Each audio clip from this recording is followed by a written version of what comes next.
Navratri special कुठलीही पूर्वतयारी न करता अगदी 5 ते 10 मिनिटात तयार होणारा आलू पराठा बनवूया. तर त्यासाठी 1 कप साबुदाणा घेतलेला आहे. कच्चा साबुदाणा या ठिकाणी घेतलेला आहे. त्याची पावडर करून घ्यायची.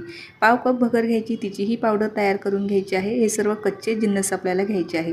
तर 2 ते 3 चमचे आपल्याला भगरची पावडर साईडला काढून ठेवायची आहे. त्यानंतर 2 उकडलेले बटाटे आपल्याला ह्या पावडरमध्ये मिक्स करायचे आहेत. 2 चमचे आपल्याला जाडसर वाटलेली हिरवी मिरचीचा ठेचा, कोथिंबीर चवीप्रमाणे मीठ घालायचं आहे. इथे उपवासाला कोथिंबीर तुम्ही खात नसाल तर स्किप केली तरीही चालेल. सुरुवातीला सुकंच मळून घ्यायचं. त्यानंतर पाव कप आपल्याला कोमट पाणी घ्यायचं आहे आणि कोमट पाण्यामध्ये हे पीठ आपल्याला छान मळून घ्यायचं आहे.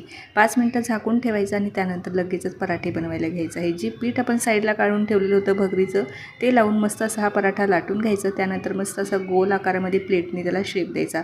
2 चमचे आपल्याला तव्यावरती तेल टाकायचं आहे आणि दोन्ही बाजूंनी मस्त असा खमंग हा पराठा भाजून घ्यायचा आहे. मस्त असा उपवासाचा आलू पराठा हा तयार झालेला आहे.